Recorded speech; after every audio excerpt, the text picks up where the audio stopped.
ಅಶ್ವವೇಗ ನ್ಯೂಸ್ನ ವೀಕ್ಷಕರೆಲ್ಲರಿಗೂ ಶುಭೋದಯ. ಅಶ್ವಜ್ಯೋತಿಷ್ಯ ಕಾರ್ಯಕ್ರಮಕ್ಕೆ ನಿಮಗೆಲ್ಲ ಪ್ರೀತಿಯ ಹಾಗೆ ಆತ್ಮೀಯವಾದಂತಹ ಸ್ವಾಗತ. ನಾನು ಪಲ್ಲವಿ ಭಟ್.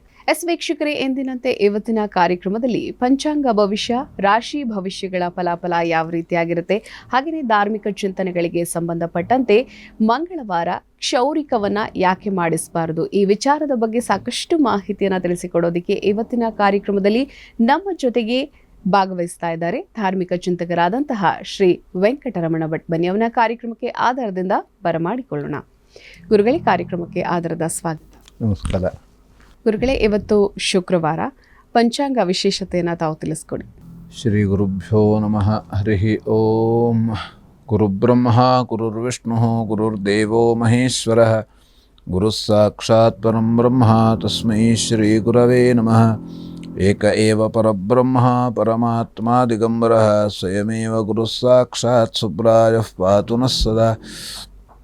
ಕಾರುಣ್ಯಮೂರ್ತಿಂ ಕಮನೀಯರೂಪಂ ದಿಗಂಬರಂ ಯೋಗಿಗಣೈಃ ಸುಪೂಜ್ಯಂ ಸುಭಕ್ತರಕ್ಷಾರ್ಥಕೃತಾವತಾರಂ ಸುಬ್ರಾಜರಾಜಂ ಶರಣಂ ಪ್ರಪದ್ಯೆ. ಶ್ರೀಪಾದರಾಜಂ ಶರಣಂ ಪ್ರಪದ್ಯೆ. ದತ್ತಾತ್ರೇಯೋ ಮಹಾಯೋಗಿ ಭಗವಾನ್ ಭೂತಭಾವನಃ ಚತುರ್ಭುಜೋ ಮಹಾವಿಷ್ಣುಃ ಯೋಗಸಾಮ್ರಾಜ್ಯದೀಕ್ಷಿತಃ. ನಮಃ ಶಾಂತಾಯ ದಿವ್ಯಾಯ ಸತ್ಯಧರ್ಮಸ್ವರೂಪಿಣೆ ಸ್ವಾನಂದಾಮೃತತೃಪ್ತಾಯ ಶ್ರೀಧರಾಯ ನಮೋ ನಮಃ. ಶ್ರೀಮದ್ಗಂಗಾಧರೇಂದ್ರ ಸರಸ್ವತಿ ಮಹಾಸ್ವಾಮಿಗಳವರ ಪಾದ ಪದ್ಮಗಳಲ್ಲಿ ಶಿರಸಾಷ್ಟಾಂಗವಾಗಿ ನಮಸ್ಕರಿಸುತ್ತಾ, ಶ್ರೀ ಕ್ರೋಧಿನಾಮ ಸಂವತ್ಸರ ದಕ್ಷಿಣಾಯನ ಗ್ರೀಷ್ಮ ಋತು ಆಷಾಢ ಮಾಸ ಶುಕ್ಲಪಕ್ಷ ಷಷ್ಠಿ ಶುಕ್ರವಾರ, ಉತ್ತರಾ ನಕ್ಷತ್ರ, ಪರಿಧಿ ಯೋಗ, ತೈತಿಲೆ ಕರಣ. ಇದು ಇವತ್ತಿನ ಪಂಚಾಂಗ. ಸರಿ ಗುರುಗಳೇ, ಇವತ್ತಿನ ಪಂಚಾಂಗವನ್ನು ತಾವು ತಿಳಿಸ್ಕೊಟ್ಟಿದ್ದೀರಾ. ಅದೇ ರೀತಿ ವೀಕ್ಷಕರು ಬಹಳ ಕಾತುರದಿಂದ ಕಾಯ್ತಾ ಇದ್ದಾರೆ, ಇನ್ನೇನು ರಾಶಿ ಭವಿಷ್ಯಗಳ ಫಲಾಫಲವನ್ನು ಗುರುಗಳು ತಿಳಿಸ್ತಾರೆ ಅಂತ. ಹಾಗಾಗಿ ದ್ವಾದಶ ರಾಶಿಗಳಲ್ಲಿ ಮೊದಲನೆಯ ರಾಶಿಗಳಾದಂತಹ ಮೇಷ, ವೃಷಭ, ಮಿಥುನ, ಹಾಗೆ ಕರ್ಕಾಟಕ, ಸಿಂಹ, ಕನ್ಯಾ, ಈ ರಾಶಿಗಳಿಗೆ ಯಾವ ರೀತಿಯಾಗಿ ಶುಭ ಫಲ ಇದೆ, ಅಶುಭ ಫಲ ಇದೆ, ಇವತ್ತು ಆ ರಾಶಿಗಳಿಗೆ ದೋಷ ಇದ್ರೆ ಯಾವ ರೀತಿಯಾಗಿ ಪರಿಹಾರವನ್ನು ಮಾಡ್ಕೋಬೋದು, ಅದನ್ನು ತಾವು ತಿಳಿಸಿ ಗುರುಗಳೇ. ಓಂ ಪ್ರವಶುಕ್ರಾಯ ಭಾನವೇ ಭರಧ್ವಂ ಹವ್ಯಂ ಮತಿಂಚಾಗ್ನಜೇ ಸುಪೂತಂ ಯೋ ದೈವ್ಯಾನಿ ಮಾನುಷಃ ಜನೋ ಗುಂಷೀ ಅಂತರ್ವಿಶ್ವಾನಿ ವಿದ್ಮನಾ ಜಿಗಾತಿ. ಇಂದ್ರಾಣಿ ಮಾಸು ನಾರಿಷು ಸುಪತ್ನಿ ಮಹಮಶ್ರವಂ ನಹ್ಯಸ್ಯ ಅಪರಂಚನ ಜರಸಾಮರತೆ ಪತಿಃ. ಇಂದ್ರಂ ವೋ ವಿಶ್ವತಸ್ಪರಿಹವಾಮಹೇ ಜನೇಭ್ಯಃ ಅಸ್ಮಾಕಮಸ್ತು ಕೇವಲಃ. ಹಿಮಕುಂದಮೃಣಾಲಾಭಂ ದೈತ್ಯಾನಾಂ ಪರಮಂ ಗುರುಂ ಸರ್ವಶಾಸ್ತ್ರಪ್ರವಕ್ತಾರಂ ಭಾರ್ಗವಂ ಪ್ರಣಮಾಮ್ಯಹಂ. ಇವತ್ತು ಶುಕ್ರವಾರ ಆಗಿರೋದರಿಂದ ನಾವು ಶುಕ್ರನ ಜಪ, ಶುಕ್ರನ ಸ್ತೋತ್ರ ಇದನ್ನು ನಾವು ಮಾಡೋದರಿಂದ ನಮಗೆ ಎಲ್ಲ ರೀತಿಯಲ್ಲಿ ಅನುಕೂಲ ಆಗುವಂಥದ್ದು. ಮೊದಲನೇದಾಗಿ ಮೇಷರಾಶಿ. ಮೇಷರಾಶಿಯಲ್ಲಿರೋವರಿಗೆ ಇವತ್ತಿನ ದಿವಸ ಮಕ್ಕಳಿಂದ ತೊಂದರೆ ಆಗುವಂಥ ಸಾಧ್ಯತೆ ಇದೆ, ಸಂಧಾನ ವಿಫಲ ಆಗುವಂಥ ಸಾಧ್ಯತೆ, ಹಾಗೆ ವೈರಿಗಳಿಂದ ಕಿರಿಕಿರಿ ಆಗುವಂಥ ಸಾಧ್ಯತೆ ಇದೆ. ಶಿಕ್ಷಣ ವೃತ್ತಿಯಲ್ಲಿ ಇವತ್ತಿನ ದಿವಸ ಅನುಕೂಲ ಆಗತಕ್ಕಂಥದ್ದು. ಶಿಕ್ಷಕರು ಯಾರಾದರೂ ಇದ್ದರೆ ಇವತ್ತಿನ ದಿವಸ ಅವರಿಗೆ ಅನುಕೂಲ ಆಗುವಂಥದ್ದು. ದತ್ತಮಾಲಾ ಮಂತ್ರ ಪಠಣದಿಂದ ಎಲ್ಲ ರೀತಿಯಲ್ಲಿ ಇವತ್ತಿನ ದಿವಸ ಅನುಕೂಲ ಆಗ್ತದೆ. ವೃಷಭ ರಾಶಿ. ವೃಷಭ ರಾಶಿಯವರಿಗೆ ಬಂಧುಗಳಿಂದ ಸಹಕಾರ, ಹಾಗೆ ಬಂಧುಗಳಿಂದ ಕಲಹ ಇವತ್ತು. ಯಾಕಂದರೆ ಒಂದು ದಿವಸ ನಮಗೆ ಬಂಧುಗಳಿಂದ ಸಹಕಾರ ಸಿಕ್ಕಿದ್ರೆ ಮತ್ತೊಂದು ದಿವಸ ಕಲಹ ಆಗುವಂತಕ್ಕಂಥದ್ದು. ಯಾಕೆಂತಂದರೆ ಹೀಗೆ ನಮ್ಮ ಮನಸ್ಸು ಪರಿವರ್ತನೆ ಆಗ್ತಾ ಇರ್ತದೆ. ಹಾಗಾಗಿ ಇವತ್ತಿನ ದಿವಸ ಬಂಧುಗಳ ಕಲಹ ಅಂದರೆ ನಾವು ಯಾವುದೇ ರೀತಿ ಮಾತನ್ನು ಆಡುವಾಗ ಅಥವಾ ಯಾವುದಾದ್ರೂ ಕೊಟ್ಟು ತಗೊಳ್ಳುವಂತಹ ಯಾವುದೇ ವಸ್ತುಗಳು ಇದ್ದಾಗ ಆದಷ್ಟು ಜಾಗೃತೆಯಿಂದ ನಾವು ಎಚ್ಚರ ವಹಿಸಿ ಕೊಟ್ಟು ತಗೊಂಡು ಮಾಡುವಂಥದ್ದು ತುಂಬ ಮುಖ್ಯವಾಗಿರ್ತದೆ. ಮಕ್ಕಳಿಂದ ಇವತ್ತಿನ ದಿವಸ ಸಹಕಾರ ಸಿಗ್ತದೆ. ಹಾಗೆ ವೇದಶಾಸ್ತ್ರಗಳ ಚಿಂತನೆ ನಾವು ಮಾಡುವಂಥದ್ದು. ಪರಿಶ್ರಮದಿಂದ ಕಾರ್ಯಸಿದ್ಧಿ ಆಗೋತಕ್ಕಂಥದ್ದು. ಇವತ್ತಿನ ದಿವಸ ನಾವು ಯಾವುದೇ ರೀತಿಯಲ್ಲಿ ತುಂಬ ಪರಿಶ್ರಮ ವಹಿಸಬೇಕಾಗ್ತದೆ. ಪೌರುಷೇಣ ಪ್ರಯತ್ನೇನ, ಪುರುಷ ಪ್ರಯತ್ನ ತುಂಬ ಬೇಕಾಗಿರುತ್ತದೆ. ನಮಗೆ ಪುರುಷ ಪ್ರಯತ್ನ ತುಂಬ ಇದ್ದಾಗ ನಾವು ಎಲ್ಲ ಕಾರ್ಯವನ್ನು ಕೂಡ ಸಿದ್ಧಿಸಿಕೊಳ್ಳಬಹುದು, ಎಲ್ಲ ಕಾರ್ಯವನ್ನು ಕೂಡ ಸಾಧಿಸಿಕೊಳ್ಳಬಹುದು. ಹಾಗಾಗಿ ವಿಶೇಷವಾಗಿ ಶ್ವಾನಗಳಿಗೆ ಆಹಾರ ಕೊಡೋದರಿಂದ, ಶ್ವಾನ ಅಂದರೆ ನಾಯಿ, ನಮಗೆ ಎಲ್ಲೇ ನಾಯಿ ಕಂಡರೂ ಕೂಡ ಅದಕ್ಕೆ ಆಹಾರವನ್ನು ಕೊಡತಕ್ಕಂಥದ್ದು. ಯಾಕಂದರೆ ಭಗವಂತ ಎಲ್ಲರಲ್ಲೂ ಇದ್ದಾನೆ, ಪ್ರಾಣಿಗಳಲ್ಲಿದ್ದಾನೆ, ನಮ್ಮಲ್ಲಿದ್ದಾನೆ, ಪಕ್ಷಿಗಳಲ್ಲಿದ್ದಾನೆ, ಮರಗಳಲ್ಲಿ ಇದ್ದಾನೆ. ಅವನು ಇಲ್ಲದೆ ಹೋದಂಥ ಜಾಗವೇ ಯಾವುದೂ ಇಲ್ಲ. ಎಲ್ಲವೂ ಕೂಡ ಅವನ ಮನೆ. ಅವನ ಮನೆ ಅಂದಮೇಲೆ ಅವನ ಮನೆಯಿಂದ ಅಂತ ಆಯಿತು ಅಂತಾದರೆ ಅವನ ಮನೆಯಲ್ಲಿ ನಾವೆಲ್ಲರೂ ಕೂಡ ಇದ್ದೇವೆ. ಹಾಗಾಗಿ ಯಾರಿಗೆ ನಾವು ಅನುಕೂಲ ಆಹಾರವನ್ನು ಕೊಟ್ಟರೂ ಕೂಡ ಅದು ಕೊನೆಯದಾಗಿ ಭಗವಂತನಿಗೆ ತಲುಪ್ತದೆಯಂತೆ. ಹಾಗಾಗಿ ಏಕೆಂದರೆ ನಾವು ಸರ್ವದೇವ ನಮಸ್ಕಾರ ಕೇಶವಂ ಪ್ರತಿ ಗಚ್ಚತಿ ಅಂತ ಹೇಳಿದ್ದಾರೆ. ಯಾರಿಗೆ ನಮಸ್ಕಾರ ಮಾಡಿದ್ರೂ ಕೂಡ ಕೊನೆಯದಾಗಿ ಹೋಗುವಂಥದ್ದು ಭಗವಂತನಿಗೆ ತಲುಪ್ತದೆ ಅದು. ಹಾಗಾಗಿ ವಿಶೇಷವಾಗಿ ನಾವು ಎಲ್ಲರಿಗೂ ನಮಸ್ಕಾರ ನಾವು ಮಾಡ್ಬೋದಂತೆ. ನಮಗೆ ಎಲ್ಲಿ ಕಂಡ್ರೂ, ಯಾಕೆಂತಂದ್ರೆ ಅವನು ಎಲ್ಲ ಕಡೆ ಇದ್ದಿದ್ದಕ್ಕೆ ಅವನು ಕಂಬದಿಂದ ಹೊರಗೆ ಬಂದ. ಭಕ್ತ ಪ್ರಹ್ಲಾದನ ಕೋರಿಕೆಯಂತೆ, ಭಕ್ತಿಯಂತೆ, ಶಕ್ತಿಯಂತೆ ಅವನು ಕಂಬದಲ್ಲಿ ತಾನೇ ಇದ್ದಾನ, ಭಗವಂತ ಇದ್ದಾನ ಅಂತ ಕೇಳಿದ್ದಕ್ಕೆ ಅಲ್ಲೂ ಇದ್ದೇನೆ ಅಂತ ಹೊರಗೆ ಬಂದ.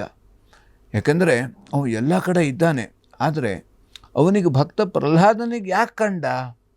ಅವನ ಭಕ್ತಿ ಆ ಥರ ದೃಢವಾಗಿದ್ದಿತ್ತು.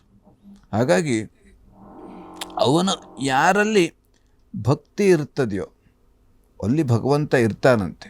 ಅವರ ಮನೆಯಲ್ಲಿ ಭಗವಂತ ಇದ್ದೇ ಇರ್ತಾನೆ. ನಾವು ಮತ್ತೆ ಬೇರೆ ಪ್ರಶ್ನೆ ಮಾಡುವಂಥ ಆಲೋಚನೆ ಬೇಡ ನಮಗೆ.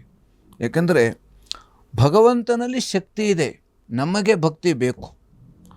ನಮ್ಮಲ್ಲಿ ಭಕ್ತಿ ಇದ್ದರೆ ಭಗವಂತ ಅವನು ನಮಗೆ ಕಂಡೇ ಕಾಣ್ತಾನೆ.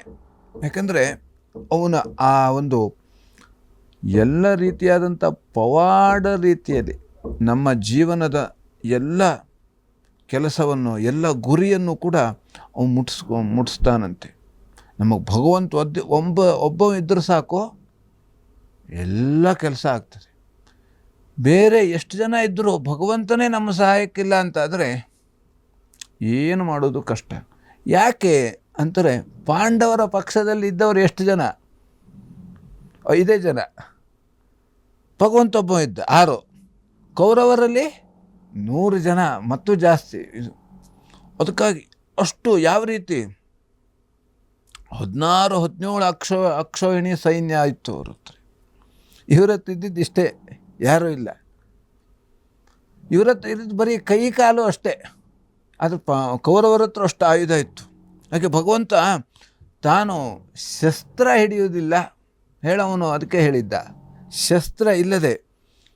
ಅದಕ್ಕೆ ಇವರು ಒಪ್ಪಿಕೊಂಡ್ರು, ಶಸ್ತ್ರ ಇಲ್ಲ ಅಂತ ನಮ್ಮನ್ನು ಯಾರೂ ಸೋಲಿಸ್ಲಿಕ್ಕೆ ಸಾಧ್ಯ ಇಲ್ಲ ಅಂತ. ಆ ವರವನ್ನು ಕೊಡೋನು ಅವನೇ. ವರವನ್ನು ಕೊಡಲಿಕ್ಕೆ ವರವನ್ನು ಕೇಳಲಿಕ್ಕೆ ಪ್ರೇರೇಪಣೆ ಮಾಡುವವನು ಕೂಡ ಭಗವಂತನೇ ಆಗಿದ್ದಾನೆ. ಅದಕ್ಕಾಗಿ ನಾವು ತಿಳ್ಕೊಂಡಿದ್ದೇವೆ, ನಮ್ಮಷ್ಟು ಬುದ್ಧಿವಂತರು ಯಾರೂ ಇಲ್ಲ, ನಾವೇ ಎಲ್ಲವನ್ನೂ ಕಲಿತಿದ್ದೇವೆ ಅಂತ ನಾವು ತಿಳ್ಕೊಂಡ್ರೆ ಅವನು ಕೊಟ್ಟವನು ಯಾರು? ನಮ್ಮಲ್ಲಿ ಇರೋವನು ಯಾರು ಅವನು?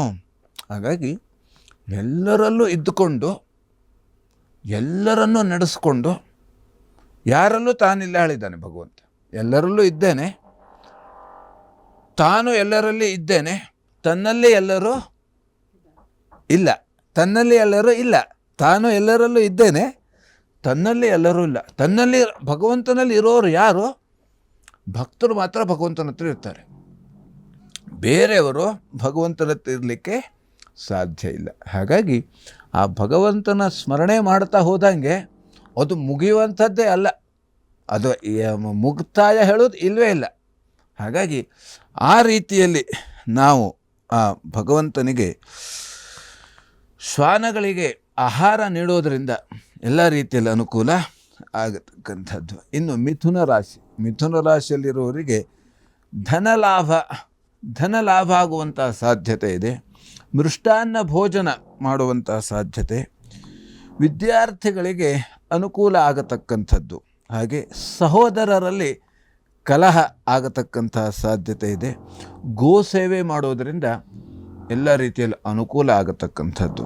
ಇನ್ನು ಕರ್ಕಾಟಕ ರಾಶಿಯಲ್ಲಿರುವವರಿಗೆ ವಿದ್ಯಾರ್ಥಿಗಳಿಗೆ ಅನುಕೂಲ, ವಿಶೇಷವಾದಂಥ ಅನುಕೂಲ ಆಗತಕ್ಕಂಥದ್ದು ಇವತ್ತಿನ ದಿವಸ. ಹಾಗೆ ಧನಸ್ಥಾನದಲ್ಲಿ ತೊಂದರೆ ಆಗುವಂಥ ಸಾಧ್ಯತೆ ಇದೆ. ಹಾಗೆ ಮಾತಿನಿಂದ ತೊಂದರೆ ಆಗುವಂಥ ಸಾಧ್ಯತೆ ಇದೆ. ಹಾಗಾಗಿ ವಿಶೇಷವಾಗಿ ನಾವು ಮಾತನ್ನು ಆಡದೆ ಸುಮ್ಮನೆ ಇರುವುದೇ ಒಳ್ಳೆಯದು. ಆದರೆ ಕೆಲವು ಸಂದರ್ಭದಲ್ಲಿ ನಾವು ಮಾತನ್ನು ಆಡದೆ ಹೋದರೆ ನಮಗೆ ಅಪಾಯ. ಸುಮ್ಮನೆ ಇದ್ದರೂ ತಪ್ಪು, ಸುಮ್ಮನೆ ಇಲ್ಲದೆ ಹೋದರೂ ತಪ್ಪು. ಹೀಗೆ ಒಂದು ಅಲ್ಲೋ ಹಾವು ಅದು ತುಂಬ ಕಚ್ಚುತ್ತಿತ್ತಂತೆ, ಎಲ್ಲ ಕಚ್ಚಿ ಹಾಕ್ಬಿಡ್ತಿತ್ತಂತೆ, ಯಾರು ಬಂದರೂ ಕಚ್ಚಿಬಿಡ್ತಿತ್ತು. ಆಮೇಲೆ ಅಲ್ಲಿ ಹೋದ ಹೀಗೆಲ್ಲ ರಾಜನ ಹತ್ರ ಹೇಳಿದ್ರಂತೆ, ಈ ಹಾವು ತುಂಬ ಕಚ್ಚುತ್ತಾ ಇದೆ, ಅದು ನಮಗೆ ತುಂಬ ಹೋಗೋರು ಬರೋರಿಗೆ ಎಲ್ಲರಿಗೂ ತೊಂದರೆ ಕೊಡ್ತಾ ಇದೆ, ಏನಾದರೂ ಮಾಡಿ ಪರಿಹಾರ ಅಂತ. ಆವಾಗ ರಾಜ ಬಂದು ಹೇಳಿದಂತೆ, ನೀನು ಇನ್ಮೇಲೆ ಯಾರಿಗೂ ಕಚ್ಚಬೇಡ, ನೀನು ಸುಮ್ಮನೆ ಇರು ಅಂತ ಆಜ್ಞೆ ಮಾಡಿದಂತೆ. ಆಯಿತು, ರಾಜ ಹೇಳಿದ್ದಾನೆ ಅಂತ ಅದು ಸುಮ್ಮನೆ ಕೇಳ್ತು. ಹಿಂದೆ ಏನು ಮಾಡಿದ್ರು, ಇದ್ದವರೆಲ್ಲ ಕಚ್ಕೊಂಡವರೆಲ್ಲ ಈಗ ಅದು ಸುಮ್ಮನೆ ಇದೆಯಂತಲ್ಲ, ಸರಿ ಬಡಿಗೆ ತಗೊಂಡು ಬರೀ ಹೊಡೆದು ಹಾಕ್ಬಿಟ್ರು. ಆಮೇಲೆ ರಾಜ ಅಲ್ಲಿ ಹೋಗ್ತಾ ಇರ್ಬೇಕಾರೆ ನೋಡಿದೆ, ಏನು ಇಲ್ಲಿ ಹಾವು ಇರೋ ಜಾಗ ಇತ್ತು, ಇಲ್ಲೆಲ್ಲಿ ಕಾಣ್ತಾ ಇಲ್ಲ, ಎಲ್ಲ ಮಲ್ಕೊಂಡದೆ, ಏನಾಯಿತು ಅಂತ ವಿಚಾರ ಮಾಡಿದೆ. ಆಮೇಲೆ ನೀನೇ ಹೇಳಿದ್ಯಲ್ಲ ಯಾರಿಗೂ ಕಚ್ಚಬೇಡ ಅಂತ, ಅದಕ್ಕೆ ನಾನು ಯಾರಿಗೂ ಕಚ್ಚುತ್ತಾ ಇಲ್ಲ ಅಂತ ಹೇಳ್ತು. ಅದಕ್ಕೆ ನನಗೆ ಎಲ್ಲರೂ ನನ್ನ ಹೊಡೆದು ಹಾಕ್ಬಿಟ್ರು ಅಂತ ಹೇಳ್ತು. ನೀನು ಕಚ್ಚಬೇಡ ಅಂತ ಹೇಳಿದ್ದಷ್ಟೇ ಬಿಟ್ಟರೆ, ನೀನು ಹೆದರಿಸಬೇಡ, ಹೆಡೆ ಎತ್ತು ಯಾರನ್ನೂ ಹೆದರಿಸಬೇಡ ಅಂತ ನಾನು ಹೇಳಿಲ್ಲಾಗಿತ್ತು. ಹಾಗಾಗಿ ಆ ಮಾತಿನಿಂದ, ಅದಕ್ಕಾಗಿ ಕೆಲವೊಂದು ಇದರ ದೃಷ್ಟಿಯಿಂದ ಮಾತನ್ನು ನಾವು ಆಡಿದ್ರೂ ತಪ್ಪು, ಆಡದೆ ಹೋದ್ರೂ ತಪ್ಪು. ಅಂದರೆ ಆ ಸಂದರ್ಭಕ್ಕೆ ತಕ್ಕಂತೆ ಮಾತು ಆಡ್ಬೋದಾ ಬಿಡ್ಬೋದು, ನಾವು ನಮ್ಮ ಬುದ್ಧಿಗೆ ತಕ್ಕಂತೆ ಆಲೋಚನೆ ವಿವೇಚನೆ ಇವೆರಡೂ ಕೂಡ ನಾವು ಮಾಡಬೇಕು. ಹಾಗಾಗಿ ಇವತ್ತಿನ ದಿವಸ ಅನ್ನಸ್ಥಾನದಲ್ಲಿ ತೊಂದರೆ ಬರುವಂಥ ಸಾಧ್ಯತೆ ಇದೆ. ಊಟದ ವಿಚಾರದಲ್ಲಿ ಸ್ವಲ್ಪ ಸಮಸ್ಯೆ ಆಗುವಂಥ, ಅಂದರೆ ಸರಿಯಾದ ಸಮಯಕ್ಕೆ ಊಟ ಮಾಡಲಿಕ್ಕೆ ಆಗೋದಿಲ್ಲ.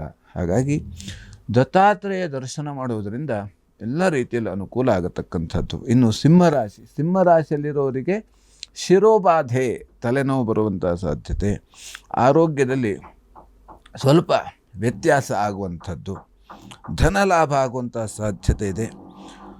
ಪುತ್ರ ಪೌತ್ರಾದಿ ವೃದ್ಧಿ ಇವತ್ತಿನ ದಿವಸ ಈ ರಾಶಿಯಲ್ಲಿ ಕೆಲವರಿಗೆ ಇದೆ.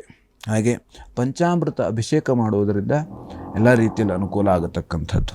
ಇನ್ನು ಕನ್ಯಾ ರಾಶಿಯಲ್ಲಿರೋರಿಗೆ ಅಧಿಕ ವ್ಯಯ, ಖರ್ಚು ಸ್ವಲ್ಪ ಜಾಸ್ತಿ ಆಗುವಂಥದ್ದು, ದಾನ ಧರ್ಮಗಳಲ್ಲಿ ಭಾಗಿಯಾಗುವಂಥ ಸಾಧ್ಯತೆ, ಪೂಜೆಯಲ್ಲಿ ಭಾಗಿಯಾಗುವಂಥ ಸಾಧ್ಯತೆ ಇದೆ, ಕೃಷಿಯಲ್ಲಿ ಖರ್ಚಾಗುವಂಥ ಸಾಧ್ಯತೆ ಇದೆ. ಮಹಾಲಕ್ಷ್ಮಿ ಪ್ರಾರ್ಥನೆ ಮಾಡುವುದರಿಂದ ಇವತ್ತಿನ ದಿವಸ ಎಲ್ಲ ರೀತಿಯಲ್ಲೂ ಕೂಡ ಅನುಕೂಲ ಆಗತಕ್ಕಂಥದ್ದು. ಸರಿ ಗುರುಗಳೇ, ಮೊದಲನೆಯ 6 ರಾಶಿಗಳಿಗೆ ಯಾವ ರೀತಿಯಾಗಿ ಶುಭ ಫಲ ಇದೆ, ಯಾವ ರೀತಿಯಾಗಿ ಅಶುಭ ಫಲ ಇದೆ, ಮತ್ತು ಆ ದೋಷಗಳಿರುವುದಕ್ಕೆ ಯಾವ ರೀತಿಯಾಗಿ ಪರಿಹಾರವನ್ನು ಮಾಡ್ಕೋಬಹುದು, ಅದನ್ನು ತಾವು ತಿಳಿಸ್ಕೊಟ್ಟಿದ್ದೀರಾ. ಕಾರ್ಯಕ್ರಮದಲ್ಲಿ ಪುಟ್ಟದೊಂದು ವಿರಾಮವನ್ನು ತೆಗೆದುಕೊಳ್ಳುವಂತಹ ಸಮಯ ಆಗಿದೆ ಗುರುಗಳೇ. ಪ್ರಿಯ ವೀಕ್ಷಕರೇ, ಗುರುಗಳನ್ನು ತಾವು ನೇರ ಭೇಟಿಯಾಗಬೇಕು ಅಂತ ಆಸಕ್ತಿ ಇರುವಂತಹವರು ಕಾರ್ಯಕ್ರಮ ಪ್ರಸಾರವಾಗುವಂತಹ ಸಂದರ್ಭದಲ್ಲಿ ಒಂದು ನಂಬರ್ ಡಿಸ್ಪ್ಲೇ ಆಗುತ್ತೆ.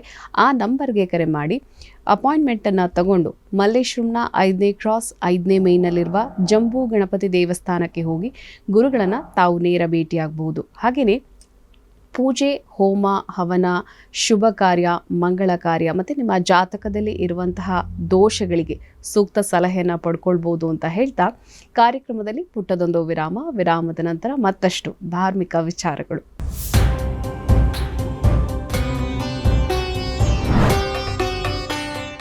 ವಿರಾಮದ ನಂತರ ಅಶ್ವಜ್ಯೋತಿಷ್ಯ ಕಾರ್ಯಕ್ರಮಕ್ಕೆ ಮತ್ತೊಮ್ಮೆ ಸ್ವಾಗತ. ಗುರುಗಳೇ, ಮಂಗಳವಾರ, ವಿಶೇಷವಾಗಿ ಮಂಗಳವಾರ ನಾವು ಈ ಕ್ಷೌರವನ್ನು ಮಾಡಿಸೋದಿಲ್ಲ ಅನ್ನುವಂಥದ್ದು ಒಂದು ರೂಢಿ ಮತ್ತು ಪದ್ಧತಿ. ಇದು ಯಾಕೆ, ಮಂಗಳವಾರ ಯಾಕೆ ಕ್ಷೌರವನ್ನು ಮಾಡಿಸಬಾರ್ದು, ಈ ವಿಚಾರದ ಬಗ್ಗೆ ಮಾಹಿತಿಯನ್ನು ತಿಳಿಸ್ಕೊಡಿ ಗುರು. ಇದು ತುಂಬ ಮುಖ್ಯವಾದ ವಿಚಾರ. ಮಂಗಳವಾರ ನಾವು ಕ್ಷೌರವನ್ನು ಮಾಡಿಸಲೇಬಾರ್ದು. ಯಾಕೆಂದರೆ ಆ ವಾರದಲ್ಲೇ ಹೇಳ್ತದೆ ಮಂಗಳ. ಕ್ಷೌರವನ್ನು ತೆಗೆಯುವುದು ಯಾವಾಗ ಅಂತಾದರೆ ಅದು ತಂದೆ ತಾಯಿ ಮೃತರಾಗಿದ್ದಲ್ಲಿ ಆವಾಗ ಆ ಕ್ಷೌರವನ್ನು ಮಾಡತಕ್ಕಂಥದ್ದು. ಅದು ಯಾವ ವಾರ ಆದರೂ ಅವಾಗ ಅದಕ್ಕೆ ಬೇರೆ ವಾರ ಯಾವುದು ನೋಡೋ ಕೆಲಸನೇ ಇಲ್ಲ. ಹಾಗಾಗಿ ಮಂಗಳವಾರ ಯಾವತ್ತೂ ಕೂಡ ಕ್ಷೌರವನ್ನು ನಾವು ಮಾಡಿಸಲೇಬಾರದು.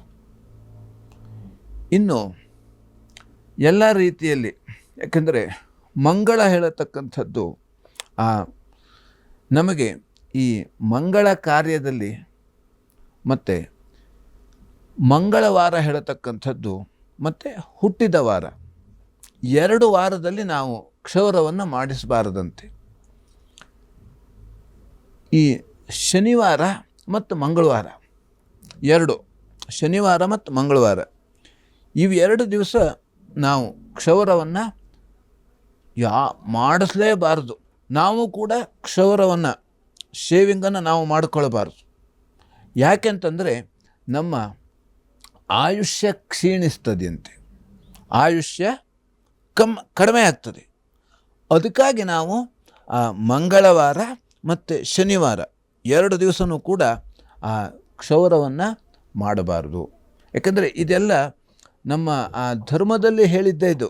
ಇದೆಲ್ಲ ಧರ್ಮಶಾಸ್ತ್ರದಲ್ಲಿ ಹೇಳಿದ್ದ ವಿಚಾರನೇ ಇದೆಲ್ಲ. ಯಾಕೆಂತಂದರೆ ಅದಕ್ಕೂ ಒಂದು ಆಯುಷ್ಯ ಕ್ಷೀಣಿಸ್ತದೆ ಹೇಳಲಿಕ್ಕೆ ಎಲ್ಲ ರೀತಿಯಲ್ಲಿ ನಮಗೆ ಶಾಸ್ತ್ರಗಳು, ಪುರಾವೆಗಳು ಇವೆಲ್ಲವೂ ಕೂಡ ಇದ್ದಾವೆ. ಯಾಕೆಂದರೆ ಈ ಮನುಷ್ಯನಿಗೆ ಯಾವ ರೀತಿ ಅವನು ಸುಂದರವಾಗಿ ಕಾಣಲು ಕೂದಲೇ ಮುಖ್ಯ ಆಗಿರ್ತದೆ. ಕೂದಲೇ ನಮ್ಮ ತಲೆ ಮೇಲೆ ಇಲ್ಲ ಅಂತಾದರೆ ನಮಗೆ ವಯಸ್ಸಾದಂಗೆ ಕಾಣುತ್ತೇವೆ. ಆ ಕೂದಲು ಚೆನ್ನಾಗಿ ಇದೆ ಅಂತಾದರೆ ವಯಸ್ಸಾದರೂ ಕೂಡ ಸಣ್ಣ ವಯಸ್ಕರಂತೆ, ಸಣ್ಣವರಂತೆ ನಾವು ಕಾಣುತ್ತೇವೆ. ಹಾಗಾಗಿ ಈ ಕೂದಲು ಹೇಳತಕ್ಕಂಥದ್ದು ಅದು ತುಂಬ ಮುಖ್ಯವಾಗಿರುತ್ತದೆ. ಹಾಗಾಗಿ ನಾವು ಆ ರೀತಿಯಲ್ಲಿ ಮಂಗಳವಾರ ಮತ್ತು ಶನಿವಾರ ಈ ಕ್ಷೌರವನ್ನು ಮಾಡಿಸದೇ ಇರೋದರಿಂದ ನಮಗೆ ಆಯುಷ್ಯ ವೃದ್ಧಿಯಾಗತಕ್ಕಂಥದ್ದು. ಮತ್ತು ಈ ಮಂಗಳವಾರ ನಾವು ಈ ಕ್ಷೌರವನ್ನು ಮಾಡುವುದರಿಂದ ನಮ್ಮ ಲಕ್ಷ್ಮಿ ನಮ್ಮ ಮನೆಯಲ್ಲಿ ಇರುವುದಿಲ್ವಂತೆ. ಸಂಪತ್ತು ಬೇಕು ಅಂತ ಆದವರು ಮಂಗಳವಾರ ಕ್ಷೌರವನ್ನು ಮಾಡಿಸಲೇಬಾರ್ದು. ಮಂಗಳವಾರ ಆ ಕ್ಷೌರದ ಅಂಗಡಿನೂ ಕೂಡ ತೆಗಿಲೇಬಾರ್ದು. ಸಾಮಾನ್ಯವಾಗಿ ಕೆಲವು ಗೊತ್ತಿದ್ದವರು ಮಂಗಳವಾರ ಕ್ಷೌರದ ಅಂಗಡಿಯನ್ನು ಅವರು ಓಪನ್ನೇ ಮಾಡೋದಿಲ್ಲ. ಅವತ್ತು ರಜೆ ಕೊಟ್ಬಿಟ್ವೆ, ಅವತ್ತು ರಜೆ.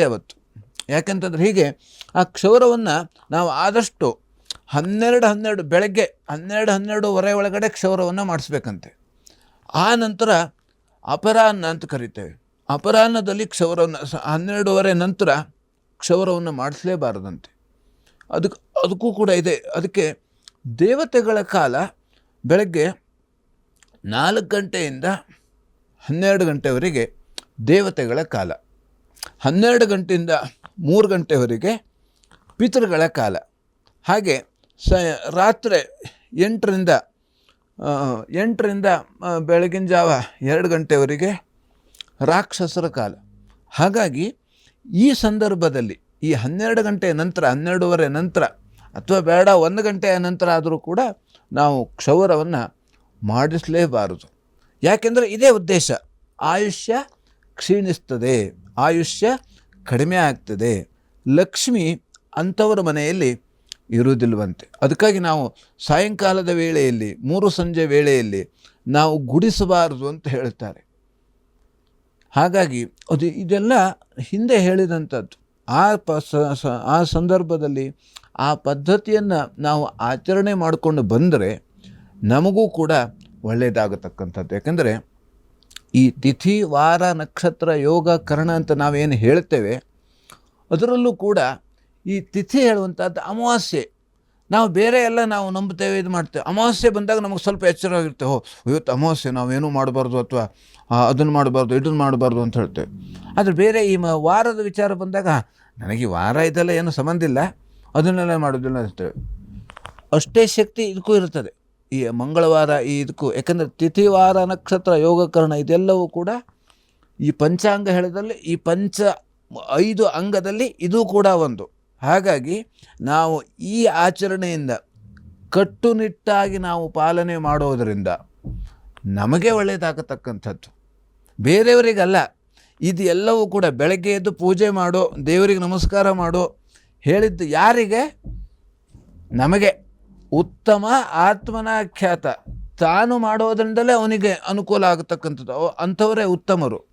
ಹಾಗಾಗಿ ಆದಷ್ಟು ಇದು ನಾವು ಇದು ನಮಗೆ ಗೊತ್ತಿದ್ದ ಮೇಲಾದರೂ ಕೂಡ, ಇದನ್ನು ಕೆಲವೊಬ್ಬರಿಗೆ ಪಾಪ ಗೊತ್ತಿರಲಿಲ್ಲ, ಏನೋ ಆಗೋಯ್ತು, ಇನ್ನು ಮೇಲಾದರೂ ಈ ವಿಚಾರ ನಮಗೆ ಗೊತ್ತಾದ ಮೇಲಾದರೂ ಕೂಡ ಇದನ್ನು ನಾವು ಆಚರಣೆ ಮಾಡ್ಕೊಳ್ಳೇಬೇಕು. ಈಗ ನಾವು ನೋಡ್ತಾ ಇದ್ದೇವೆ ಎಷ್ಟೋ ಒಂದು ಈಗ ಯಾವುದೇ ರೀತಿಯಲ್ಲಿ ಈ ದುರ್ಘಟನೆಗಳು ಇವೆಲ್ಲವೂ ಕೂಡ ನಡೆದು ಹೋಗ್ತಾ ಇರ್ತವೆ.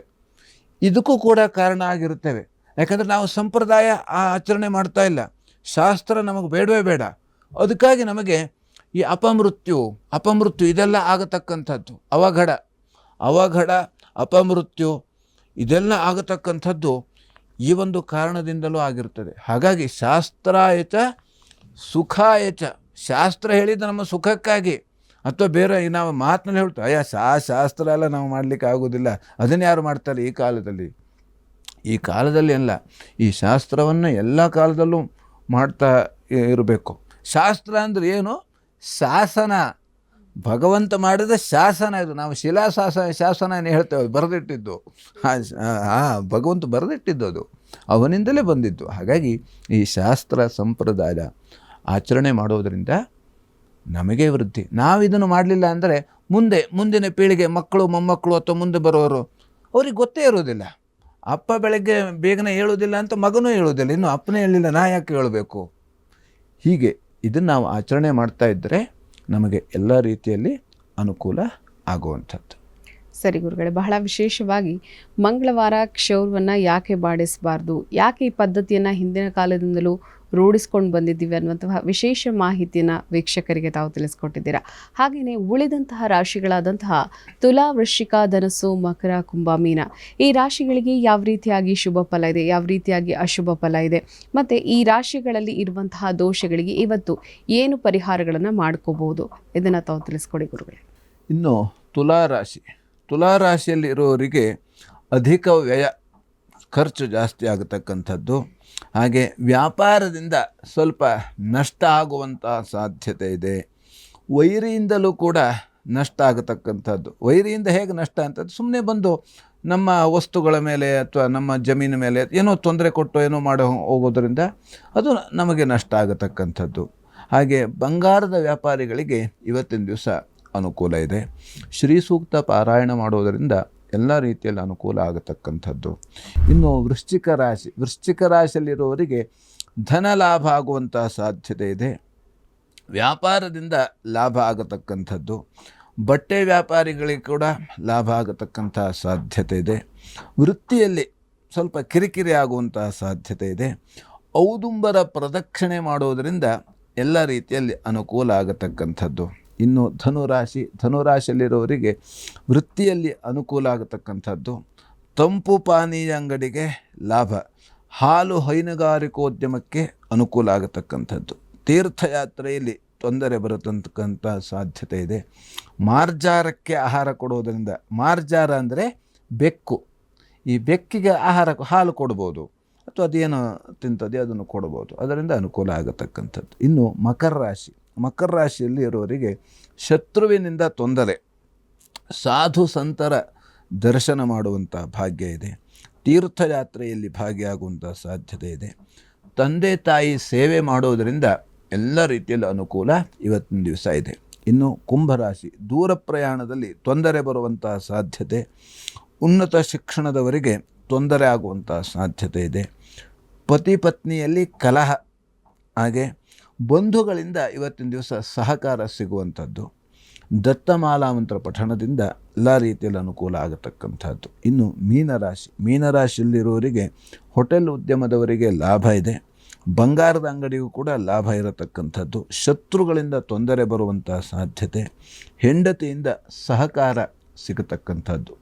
ಚಂಡೀ ಪಾರಾಯಣ ಮಾಡೋದರಿಂದ ಇವತ್ತಿನ ದಿವಸ ಎಲ್ಲ ರೀತಿಯಲ್ಲಿ ಅನುಕೂಲ ಆಗತಕ್ಕಂಥದ್ದು. ಹಾಗಾಗಿ ಇವತ್ತಿನ ದಿವಸ ಭಕ್ತಿಯಿಂದ ಭಗವಂತನ ಸ್ಮರಣೆ ಮಾಡೋದರಿಂದ ನಮಗೆ ಎಲ್ಲ ಕಾರ್ಯಗಳು ಕೂಡ ಸಿದ್ಧಿಯಾಗುವಂಥ ಸಾಧ್ಯತೆ, ಶಕ್ತಿ ಹೇಳತಕ್ಕಂಥದ್ದು ಇದ್ದೇ ಇರ್ತದೆ. ಹಾಗಾಗಿ ನಾವೆಲ್ಲರೂ ಕೂಡ ಭಕ್ತಿಯಿಂದ ಭಗವಂತನ ಸ್ಮರಣೆ ನಾವೆಲ್ಲರೂ ಕೂಡ ಮಾಡೋಣ. ಸರಿ ಗುರುಗಳೇ, ಬಹಳ ವಿಶೇಷವಾಗಿ ಇವತ್ತಿನ ಕಾರ್ಯಕ್ರಮದಲ್ಲಿ ತಾವು ಪಂಚಾಂಗ ಭವಿಷ್ಯ ಮತ್ತು 12 ರಾಶಿಗಳಿಗೆ ಇರುವಂತಹ ಶುಭ ಫಲಗಳೇನು ಮತ್ತು ಅಶುಭ ಫಲಗಳೇನು ಮತ್ತು ಅದಕ್ಕೆ ಯಾವ ರೀತಿಯಾಗಿ ಪರಿಹಾರವನ್ನು ಮಾಡ್ಕೋಬೇಕು, ಇದರ ಜೊತೆಗೆ ಧಾರ್ಮಿಕ ವಿಚಾರಕ್ಕೆ ಸಂಬಂಧಪಟ್ಟಂತೆ ಕ್ಷೌರವನ್ನು ಯಾಕೆ ನಾವು ಮಂಗಳವಾರ ಮಾಡಬಾರ್ದು, ಇದರ ಜೊತೆಗೆ ಶುಕ್ರವಾರ ಈ ಒಂದು ಮಂತ್ರವನ್ನು ಅಂದರೆ ನೀವು ತಿಳಿಸಿದಂತಹ ಮಂತ್ರವನ್ನು ಯಾವ ರೀತಿಯಾಗಿ ಪಠಣೆಯನ್ನು ಮಾಡಬೇಕು ಅದೆಲ್ಲವನ್ನು ತಾವು ಪ್ರಿಯ ವೀಕ್ಷಕರಿಗೆ ತಿಳಿಸ್ಕೊಟ್ಟಿದ್ದೀರಾ. ಕಾರ್ಯಕ್ರಮಕ್ಕೆ ಆಗಮಿಸಿದ್ದಕ್ಕಾಗಿ ಹೃತ್ಪೂರ್ವಕ ಧನ್ಯವಾದಗಳು ಗುರುಗಳು. ನಮಸ್ಕಾರ. ಲೋಕಾಃ ಸಮಸ್ತಃ ಸುಖಿನೋ ಭವಂತು, ಸಮಸ್ತ ಸನ್ಮಂಗಳಾನಿ ಭವಂತು. ಎಲ್ಲರಿಗೂ ಕ್ಷೇಮವಾಗಲಿ.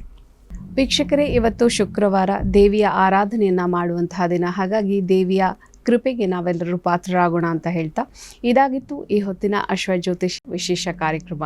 ನೋಡ್ತಾರೆ ಅಶ್ವವೇಗ ನ್ಯೂಸ್. ನಮಸ್ಕಾರ.